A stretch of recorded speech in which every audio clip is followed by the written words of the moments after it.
Vocês não conheciam a Deus. Vocês adoravam a deuses falsos e eram por eles escravizados. Em Cristo Jesus vocês foram libertos e se tornaram filhos de Deus. Conhecem o verdadeiro Deus e, melhor do que isso, são por Ele conhecidos. Como é que vocês querem voltar à escravidão? Sendo filhos, querem voltar à escravidão. Vocês querem ser escravizados por eles outra vez? E aí ele fala sobre os princípios elementares. Possivelmente ele está falando sobre os princípios elementares da natureza.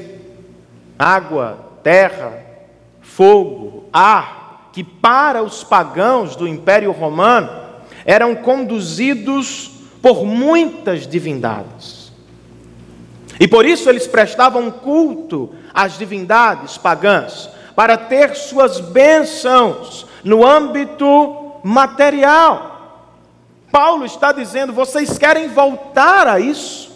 E o que mais me assusta, gente, é que eles querem voltar ao paganismo como a roupagem cristã. Porque Paulo não diz, vocês estão voltando a adorar os deuses pagãos. Vocês estão usando a lei de Deus como os pagãos usam suas práticas. Pois ele diz, estão observando dias especiais, meses, ocasiões e anos. Os judaizantes entraram e disseram, vocês não podem ser cristãos sem as leis. Vocês não podem ser cristãos sem as festas judaicas. E agora, os convertidos da Galácia estão voltando a adorar falsos deuses usando a lei. O que é que Paulo está dizendo aqui, gente? A base ou o princípio por trás da adoração do judeu é muitas vezes o mesmo que está por trás da adoração pagã. Judeu e grego adoravam suas divindades para conquistar as bênçãos dos céus. Paulo está dizendo, vocês foram libertos disso. Querem voltar à escravidão. Querem voltar a ter um relacionamento com Deus, como se Ele fosse qualquer outro Deus, que abençoa segundo as nossas ofertas. Vocês foram libertos. Eu temo que talvez o meu trabalho tenha sido inútil. Será que nós precisamos ouvir a mensagem do pastor Paulo hoje? Será que precisamos revisitar o Evangelho? Será que precisamos estudar sobre a liberdade que ele promove outra vez? Certamente. Pois o nosso coração facilmente se desvia da liberdade do Evangelho. E facilmente crer em outras mensagens, em outros deuses. Às vezes nem percebemos, mas o nosso coração já está criando falsos deuses. E quando os nossos olhos se abrem, já estamos distante do Senhor. Será que estamos livres das falsas mensagens e dos falsos deuses? É certo que não, queridos. Não há apenas falsos deuses fora do ambiente religioso. Há falsos deuses dentro e fora do ambiente religioso. Ele se revela com uma cara religiosa quando é apresentado com alguma divindade. Mas ele também é secular, quando faz promessas de alegria, sem mencionar a pessoa de Jesus Cristo. Então, vez por outra, você é tocado por uma destas mensagens e o seu coração é levado a acreditar que se você fizer determinada coisa, conquistar determinado lugar, você terá a alegria verdadeira. Como é que nós protegemos o nosso coração dos falsos deuses, que podem ser o sexo, o dinheiro, a fama, o trabalho, pode ser um ídolo, pode ser um Deus da religião? Como é que eu protejo o meu coração e desfruto da liberdade que Deus me deu no seu Evangelho? Lembrando o meu coração que eu sou conhecido por Deus. Lembrando o meu coração que o Deus Todo-Poderoso me conhece, sabe o meu nome. Pior, queridos, do que se desviar para um Deus falso, é tratar o nosso Deus como se Ele fosse igual aos demais. Ele nos dá quando damos alguma coisa para Ele. Ele nos abençoa quando abençoamos o Seu nome. Inúmeros cristãos vivem assim. Vivem o que chamamos de cristianismo pagão. Vivem um relacionamento com Deus como se Ele fosse igual aos outros. Meu querido, o Evangelho bíblico não é o Evangelho do Deus que nos abençoa porque o abençoamos. O Evangelho bíblico não é o Evangelho do Deus que derrama sobre nós bênçãos porque nós enviamos para Ele bênçãos. O Evangelho bíblico não é o Evangelho do Deus que nos ama porque nós o amamos primeiro. Não. Ele nos ama porque resolveu nos amar e ponto final. Ele nos abençoa porque resolveu nos tratar como filhos e ponto final. Eu não preciso conquistar o Senhor, mas tantas vezes eu levo a minha vida cristã assim. Ele me conhece. Ele sabe que eu não posso cumprir tudo o que prometo. Ele sabe que eu não posso fazer tudo o que Ele espera. Ele sabe que eu não serei perfeito. Ele sabe que eu não terei uma adoração perfeita. Ele sabe de tudo isso. E eis a grande glória do Evangelho. Mesmo não sendo perfeitos, Deus nos trata como filhos pela perfeição do seu Filho. Desfrute desta liberdade na presença do Senhor. Como eu posso proteger o meu coração? Lembrando o meu coração o que sou hoje em Cristo e o que fui antes de Cristo. É o que Paulo está fazendo com os Gálatas. Vocês eram escravos, hoje vocês são filhos. Constantemente eu preciso dizer isso ao meu coração. Renan, você hoje é filho, um dia foi escravo, mas Deus o libertou. E como é que eu faço isso? Escutando a palavra do Senhor, queridos. Lendo a palavra do Senhor. Pois ela existe. Um dos seus propósitos, vai dizer John Stott, é nos orientar na rota certa de Deus.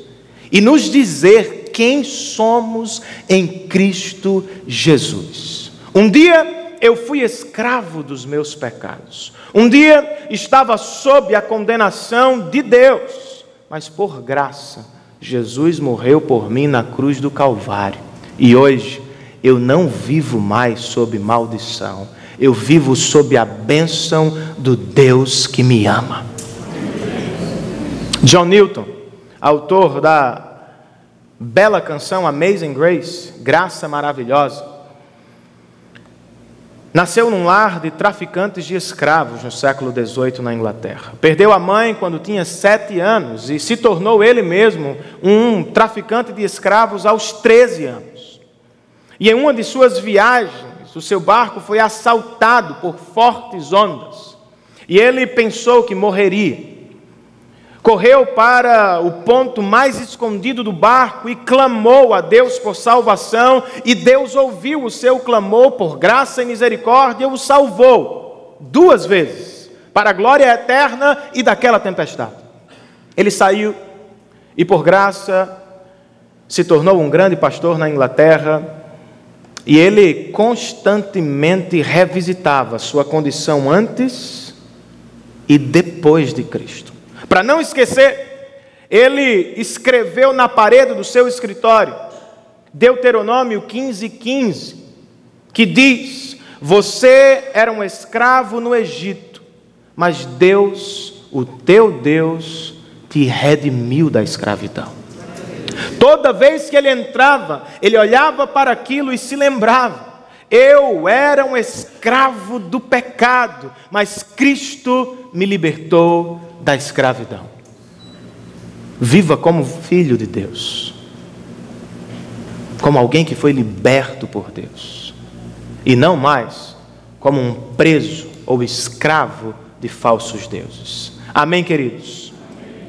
Segundo apelo que o apóstolo Paulo faz à igreja da Galácia e à igreja do bairro dos Estados: lutem pela alegria do Evangelho.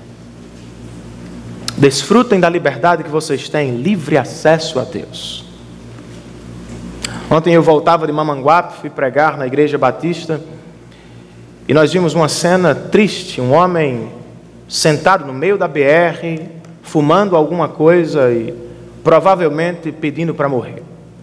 E nós passamos uns 20 minutos ao telefone tentando falar com a polícia rodoviária e não conseguimos. E em dado momento, o seminarista André, que estava comigo, disse: isso é uma ironia, porque para falar com a Polícia Federal nós não conseguimos. O cristão pode falar com Deus Todo-Poderoso e às vezes não o faz. Você tem esta liberdade, meu irmão. Dilma não vai te atender, certamente. Talvez o prefeito da nossa cidade não te atenda. Talvez os poderosos do Brasil não tenham tempo ou interesse em você. Mas o Evangelho que a Bíblia nos prega nos diz que o caminho ao trono do Todo-Poderoso está aberto para você. Desfrute disso.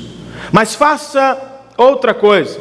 Além de desfrutar da liberdade que o Evangelho promove, lute por sua alegria, ou lute pela alegria do Evangelho. Depois de falar sobre a liberdade, Paulo vai falar sobre a alegria que os Gálatas perderam. Ele começa outra vez com um apelo, no verso 12: eu lhes suplico, irmãos, se tornem como eu, pois eu me tornei como vocês. Quando esteve entre os gentios, Paulo, sendo judeu, se fez gentil. Comeu com eles o que eles comiam, vestiu o que eles vestiam, e nada disso escandalizou o coração de Paulo. Agora ele está dizendo: vocês querem se tornar judeus, quando eu me tornei gentil. O Evangelho não é para judeu, o Evangelho é para judeu e gentil. Não façam isso, não se tornem escravos da religião. Vocês são livres como eu sou livre. E logo depois ele fala sobre como chegou a Galácia. Embora já tenhamos passado a parte biográfica da carta, os capítulos 1 e 2, aqui Paulo volta a falar um pouco sobre a sua história. Nos capítulos 1 e 2 ele fala sobre sua vida antes da Galácia. Aqui ele vai falar como chegou a Galácia. E é muito interessante notar como Deus levou Paulo à Galácia. Ele diz no verso 13: como vocês sabem, foi por causa de uma doença que lhes preguei o Evangelho pela primeira vez. Não era plano de Paulo parar na Galácia.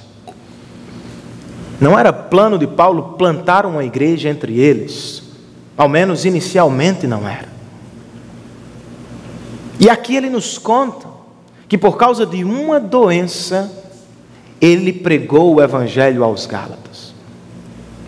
Talvez o mesmo espinho na carne que ele fala, trata em 2 aos Coríntios. Talvez uma doença nos olhos.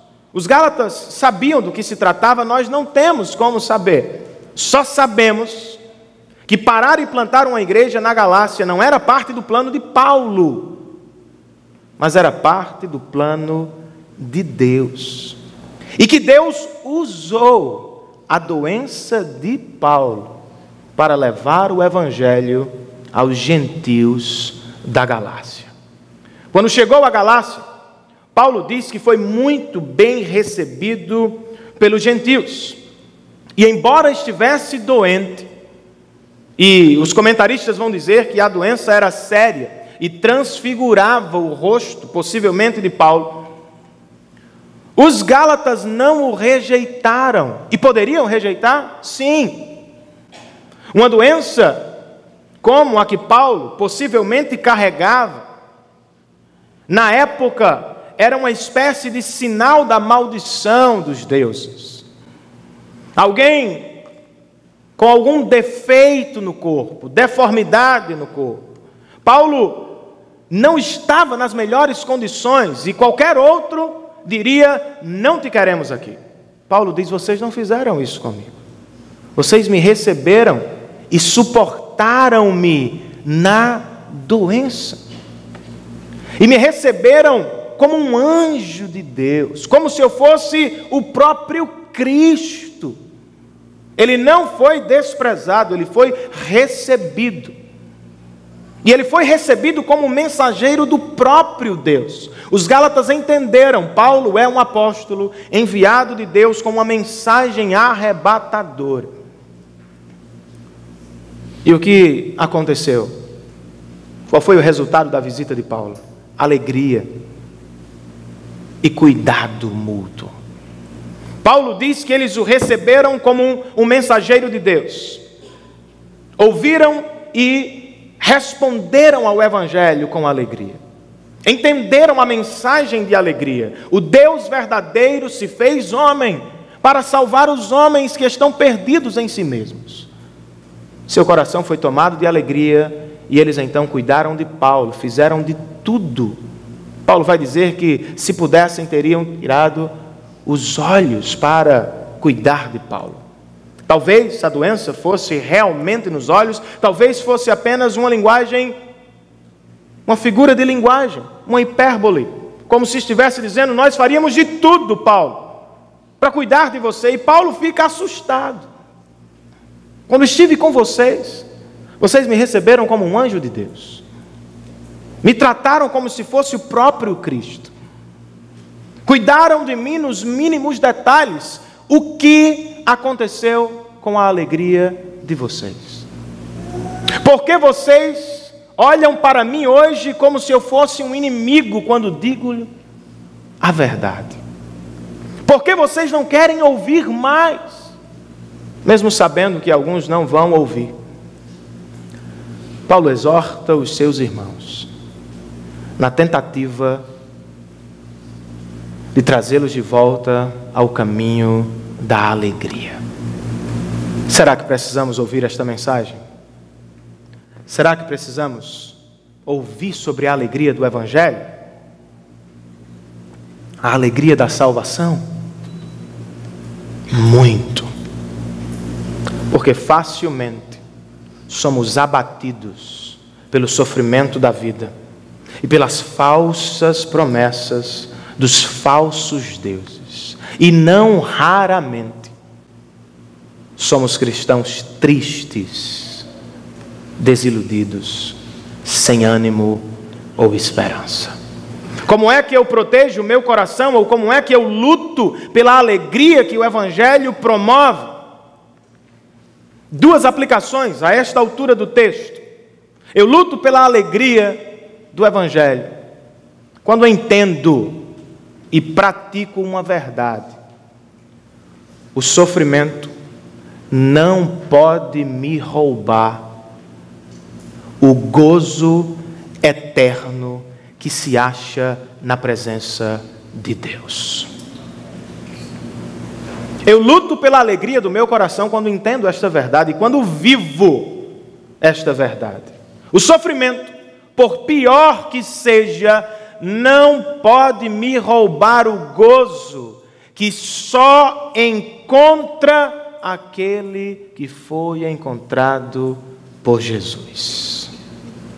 Não sei se você percebeu, mas Paulo parou na Galácia por um sofrimento. Não é o assunto principal, não é. Mas ele é por demais importante para saltá-lo. Paulo foi para a Galácia por uma doença. E note o seguinte: o sofrimento de Paulo gerou alegria eterna nos irmãos da Galácia.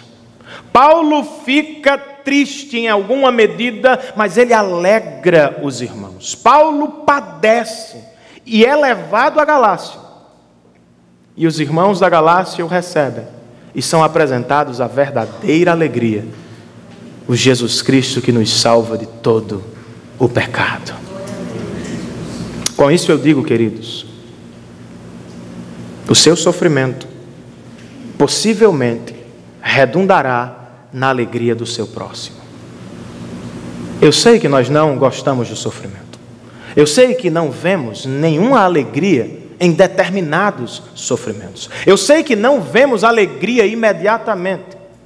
Mas pregue ao seu coração. Como diz o pastor John Piper, Deus nunca está fazendo apenas a única coisa que você consegue enxergar com os olhos. Ele sempre está fazendo 10.000 outras coisas, através da única coisa que você pode enxergar com os olhos. Quer um exemplo? Eu tive uma tarde maravilhosa recentemente com um jovem cristão. E ele me falava de um sofrimento que apertou o meu coração em dado momento. Mas ele não me parecia triste, embora sofrendo. Pois ele me disse: pastor, nesta provação eu percebi muito mais a minha família. Hoje eu me vejo mais feliz na minha filha e eu noto que ela também está mais feliz. Pastor, eu noto que durante a provação o meu corpo está melhor. E noto outra coisa, a alegria do meu coração na presença do Senhor pela aprovação. Hoje eu tenho tempo para estar com Deus e para adorar o seu nome. Ele não me disse: não estou sofrendo. Ele não me disse: nada disso mexe comigo. Mas o que ele estava me dizendo, com outras palavras, era o que Paulo escreveu aos Romanos, queridos. Todas as coisas cooperam para o bem daqueles que amam a Deus. Embora sofrendo, o cristão sabe que Deus está fazendo muitas outras coisas para abençoar quem está à sua volta. Mais do que isso, a alegria para o cristão que sofre, a alegria para o cristão que chora. E você me pergunta onde? No Cristo que sofreu por nós na cruz do Calvário, no Cristo que chora com os que choram, que sente a dor daqueles que hoje sofrem. Com isso eu digo: você nunca sofre sozinho. O mesmo Cristo falando ao mesmo Paulo, no texto de Coríntios, disse: Paulo, eu não vou retirar o espinho na carne. Eu vou te dar algo muito melhor. A minha graça lhe será suficiente. Jesus não tirou Paulo do sofrimento. Jesus entrou para o sofrimento de Paulo e disse: amigo, nós estamos juntos. Jesus não movimentou Paulo para longe do sofrimento. Jesus se movimentou para perto de Paulo durante o sofrimento e disse: Paulo, nós estamos juntos. Um dos livros mais preciosos para mim, pode até parecer brincadeira, é Nárnia, ou As Crônicas de Nárnia. E você já deve ter me ouvido citá-lo inúmeras vezes, até porque são 7 volumes, então tem muita coisa para citar. Mas eu reli o primeiro livro, no final do ano passado, com minhas filhas, e fui muito abençoado por mais uma leitura. No primeiro livro, Diggory é um menino que passa por um portal mágico e se depara com um mundo encantado. Ele vê muita coisa bela, inclusive a criação do mundo de Nárnia. Mas o seu mundo, Londres, é triste, pois sua mãe está acometida de uma séria doença, amarrada a uma cama. Vez por outra, ele goza do novo mundo encantado, vez por outra se volta ao mundo passado e lembra de sua mãe. Ele se encontra com Aslan, o grande leão, Cristo, e tenta pedir-lhe uma bênção, mas não consegue. Até que chega um dado momento da narrativa, que ele não aguenta, começa a chorar e diz: por favor, Senhor leão, o Senhor não podia me dar algo para curar minha mãe? E aí, com a inteligência de Lewis, ele descreve uma das cenas mais belas do livro, pois ele narra o que aconteceu depois do pedido do menino. Ele diz: até aquele instante, o menino só olhara para as patas do leão. Agora, com desespero, olhou-o nos olhos. O que viu o surpreendeu mais do que qualquer outra coisa em Nárnia. E quem leu este livro sabe que a criação de Nárnia é de tirar o fôlego. Mas o que Lewis está dizendo é que este episódio foi melhor do que a criação de Nárnia. Por quê? Porque ele viu a face castanha do grande leão inclinando-se para perto do seu próprio rosto. E maravilha das maravilhas, diz Lewis, grandes lágrimas brilhavam nos olhos do leão. Eram lágrimas tão grandes e tão brilhantes, comparadas às de Dígore, que por um instante sentiu que o leão sofria por sua mãe mais do que ele próprio. Sua mãe não foi curada imediatamente, mas o coração do menino foi tomado de alegria por ver que o grande leão sofria por ela também. Com isso, Lewis está pintando o Cristo de Deus, que, segundo a carta aos Hebreus, pode sofrer com quem sofre, porque ele mesmo um dia padeceu. Você não está sozinho. O Cristo que sofreu para comprar a sua salvação chora com você, sofre com você, está ao seu lado todos os dias do seu sofrimento. Amém, queridos? Amém. Então nós lutamos pela alegria quando percebemos esta verdade. O sofrimento, por pior que seja, não pode nos roubar a alegria, mas nós lutamos pela alegria quando tratamos de perceber uma verdade nesse texto. Precisamos levar a sério o que o pregador do Evangelho diz. E precisamos levar a sério quem é o pregador do Evangelho. Paulo diz que quando chegou aos Gálatas, eles o receberam muito bem, mesmo estando desfigurado. Ou seja, não rejeitaram Paulo porque ele era feio. Aceitaram Paulo porque Paulo tinha uma mensagem de Deus. Ao mesmo tempo, Paulo diz: eles me rejeitaram. Por quê? Porque comecei a falar de uma verdade que não lhes foi agradável. Quer ser um cristão feliz, meu irmão? Escolha um pregador fiel. Sente-se aos pés dele e seja alvo da mensagem de Deus. Não rejeite o pregador por aparência. Não rejeite o pregador porque ele é menos ou mais social. Não rejeite o pregador porque ele é alto ou baixo. Não. Você rejeita um pregador quando ele não é fiel ao Evangelho. Mas se ele é fiel ao Evangelho, você senta e escuta a mensagem sabendo que ela, por mais difícil que seja, às vezes vai produzir no seu coração alegria eterna. Você não pode escolher mensagens, você não pode escolher o dia. Esta mensagem de Gálatas eu gostei muito, aquela eu detestei porque falou contra o meu pecado. Não. ainda que o seu coração não goste, diga para ele: você tem que gostar. São as palavras do meu Deus, e só elas podem gerar alegria no meu coração. Amém, amados? E para fecharmos hoje o apelo de Paulo, o último apelo de Paulo é: vocês devem observar o amor do Evangelho. Todo cristão deve observar isso. Paulo termina este parágrafo contrastando sua maneira de lidar com o rebanho com a maneira dos falsos pastores, gente. Bem interessante.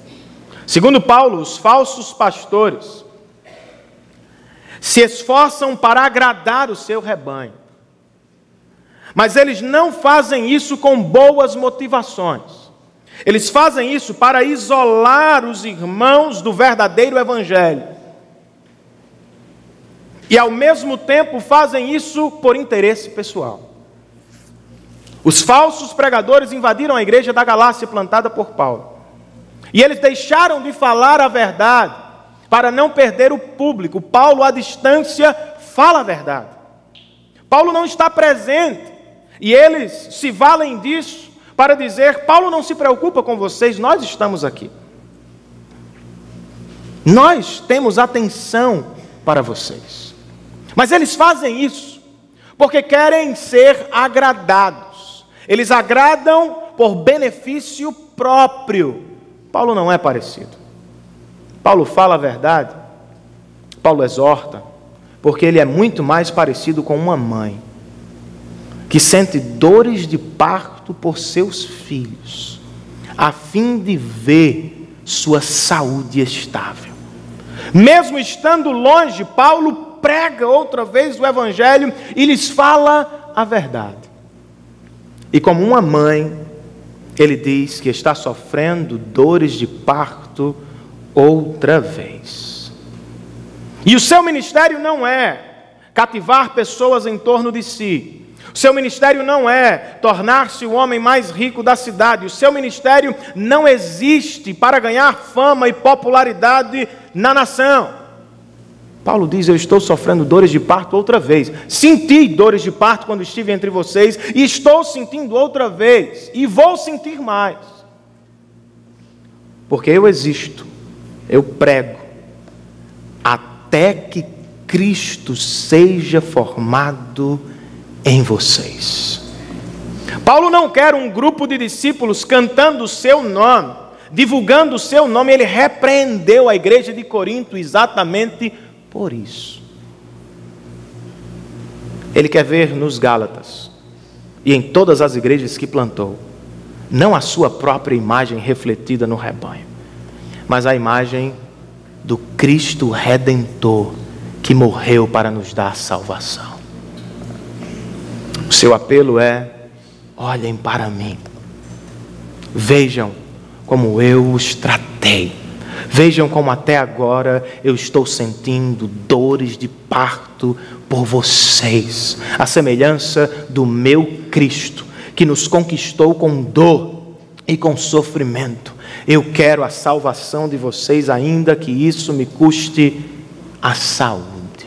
O nível de amor do nosso coração oscila para com as pessoas que estão à nossa volta e para com o Cristo que nos salvou na cruz do Calvário. Como sentir outra vez o que senti no início? Como reacender as paixões ou a paixão do primeiro amor? Aqui há algumas dicas de Paulo para nós, queridos. Uma delas é: procure um pastor à semelhança de Paulo. Procure alguém comprometido com a verdade e comprometido com a glória de Deus e não com o seu nome. Procure alguém que ama a igreja com amor sacrificial. Procure alguém que é fiel à mensagem do Evangelho, mesmo quando ela é dura. E aos jovens que estão em treinamento, e ao meu próprio coração eu digo: um pastor segundo Deus se preocupa muito mais com o progresso espiritual do rebanho do que com o seu nome ou com a sua fama. Um pastor segundo Deus, ele não anda arrebanhando discípulos que carregam seu nome. Como diz Keller, ele anda com um monte de cristãos que seguem a Cristo. Ele não vive para benefício próprio. Ele não vive para agradar irmãos. Ele vive para cuidar deles com a mensagem do Evangelho. Quando deixar uma igreja? Quando procurar outra? Quando o Evangelho é descartado do púlpito. Quando a palavra de Deus já não é central no culto. Quando os pastores são dominadores. Quando eles são cruéis. Eu preciso correr pela minha vida. E devo procurar uma igreja mais saudável, pois existe nível de saúde, de igreja para igreja. E o que eu espero numa igreja saudável? Centralidade da palavra. A melhor maneira de cuidar do meu e do seu coração é ouvindo o Evangelho de Jesus Cristo. Exemplo, gente, de amor, de humildade, de vida que leva o Evangelho a sério. Sabe uma outra maneira de reacender o nosso coração? Confrontando o seu irmão e sendo confrontado por ele. Nós precisamos da coragem de Paulo. Paulo está falando a verdade, sabe que alguns irmãos vão tê-lo por inimigo. Mesmo assim ele grita, mesmo assim ele fala, na esperança de que sua carta de amor vai trazer os Gálatas de volta ao Evangelho. Nós precisamos falar a verdade, irmãos. É fato, em amor, mas precisamos falar a verdade. Algumas verdades precisam ser ditas em alto e bom som. E algumas pessoas só conseguem ouvir quando gritamos. E aí nós precisamos tomar uma decisão. Exortar, repreender, falar a verdade ou rejeitar, abandonar, se esquivar da responsabilidade. Por medo, nós não falamos a verdade aos nossos irmãos, aos nossos filhos, aos nossos cônjuges, mesmo sabendo que eles estão caminhando para um precipício. Que eu e você tenhamos coragem de dizer para um homem casado que ele não pode viver como um adolescente. Para uma mulher, mãe de filhos, que ela não deve viver como uma mulher mundana. Para um jovem cristão começando a vida, que ele precisa levar Deus a sério. Para um filho pequeno, que ele precisa ter limites e respeitar as autoridades. Não vamos dizer. E colheremos os frutos. Mas que eu e você tenhamos coragem. Mas que façamos isso com o amor de uma mãe. Com dores de parto. Se você falar apenas a verdade, talvez a pessoa fuja de você. Mas se você falar a verdade com o amor de uma mãe, possivelmente ela vai ouvir sua voz e responder à mensagem que você está pregando. Façamos isso à semelhança do amor de Cristo. A propósito, nós reacendemos o nosso amor por Cristo, lembrando do amor de Cristo por nós. Como Paulo, ele sofreu. Sofreu não uma doença, mas todas as nossas doenças. Não um pecado, mas todos os nossos pecados. Deitou sua vida perfeita sobre a cruz, para nos dar sua vida e vida eterna. Lembre disso. Lembre do Evangelho de Jesus Cristo. Eu não sei se você já se desviou do caminho certo numa BR brasileira. Não sei se você já tomou um atalho e foi parar mais longe do seu destino. O que eu sei, queridos, é que todos nós aqui nos desviamos do Senhor. Ora mais, ora menos, maior tempo, menor tempo, todos nós nos desviamos. Compramos as mensagens dos falsos deuses. acreditamos em suas promessas e viajamos para uma rota diferente. O que fazer hoje? Apenas escute o Evangelho e responda ao que você está ouvindo. Que o Evangelho esteja cantando, tocando o seu coração e que você se volte para ele. Paulo era um pastor e escreveu esta carta por amor. O que ele queria, precisamente ao escrever esta carta, trazer de volta o rebanho que havia fugido, reacender o amor dos cristãos na Galácia. É o que quero todos os domingos, é o que quero hoje, tocar o seu coração, reacender a sua paixão, oferecer-lhe liberdade, alegria, amor. Para viver tudo isso, você só precisa se voltar para Ele.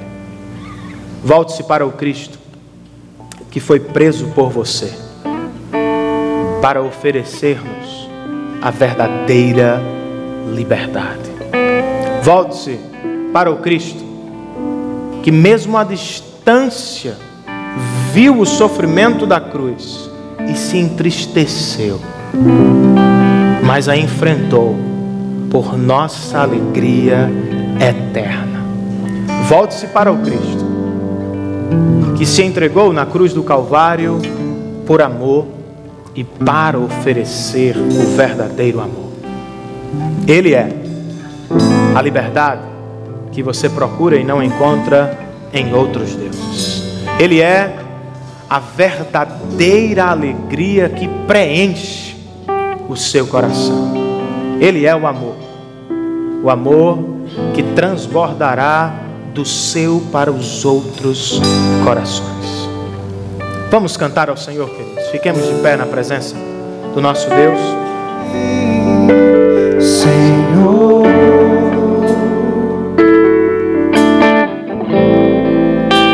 levastes o meu fardo, me perdoando.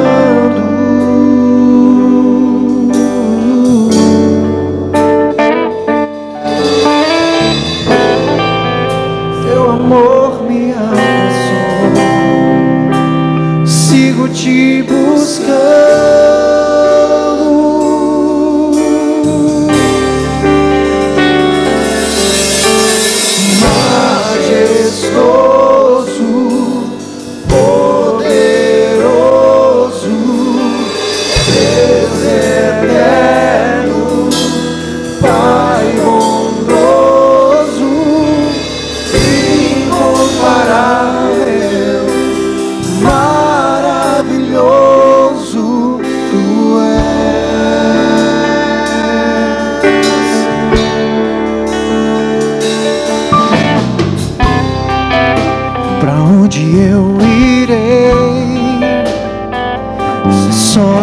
Tens palavras de vida eterna, tu sondas meu coração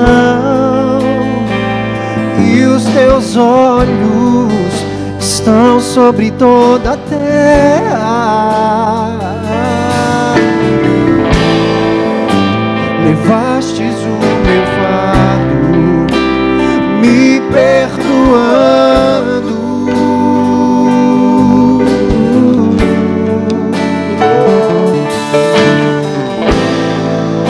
Teu amor me alcançou, sigo te buscando.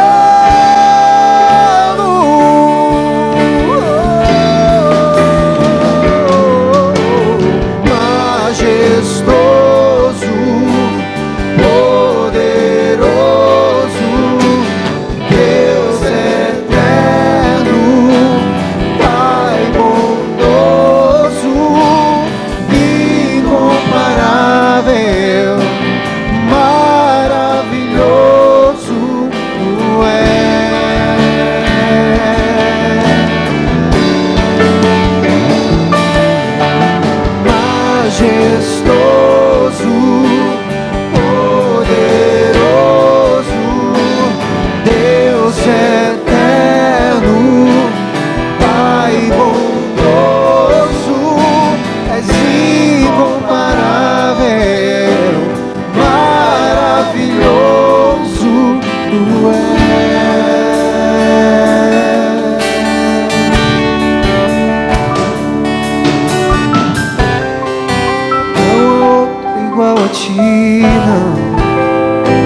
vida, Deus da minha salvação.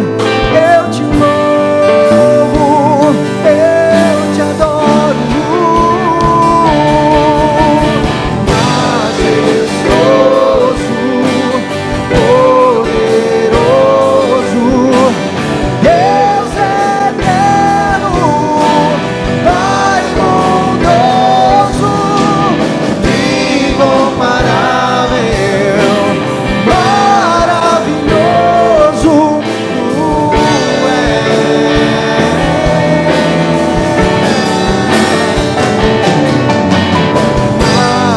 majestoso, poderoso, Deus eterno, Pai bondoso, tu és incomparável,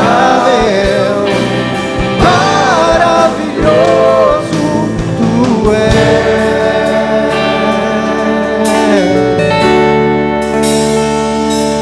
Senhor, Tu és maravilhoso. Por isso nós Te prestamos um culto hoje. Tu és o ser mais maravilhoso do universo. Não há nada ou ninguém que se aproxime da Tua beleza, do Teu amor, da Tua glória.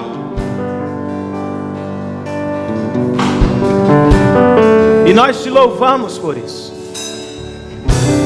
Te louvamos também, Senhor, porque um dia éramos escravos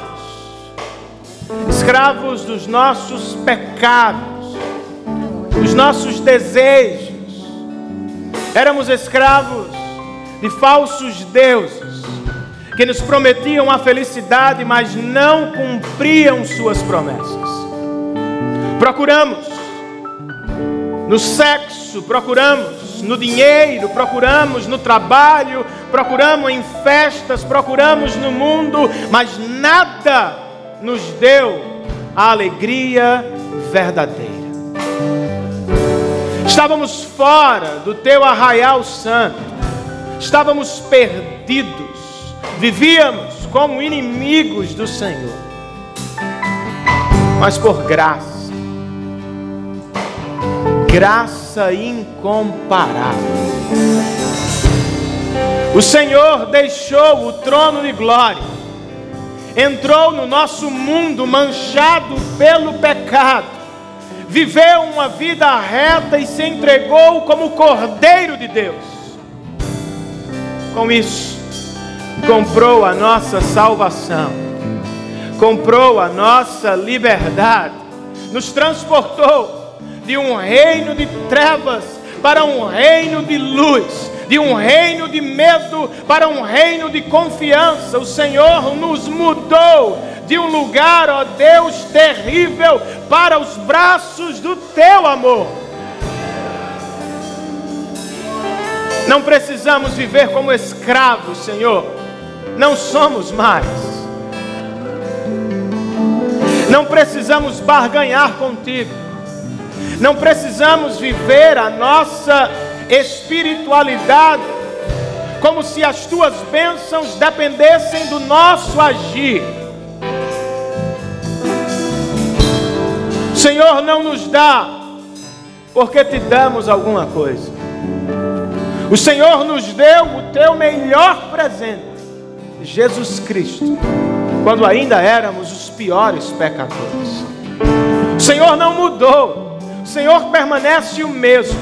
O Senhor continua derramando sobre nós as Tuas mais ricas bênçãos, sem que as mereçamos.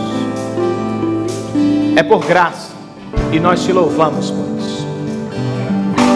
Te louvamos pela alegria da Tua salvação. Talvez pessoas aqui estejam sofrendo, a Deus, dias terríveis, possivelmente com alguma doença, destruindo o seu corpo ou o corpo de alguém querido.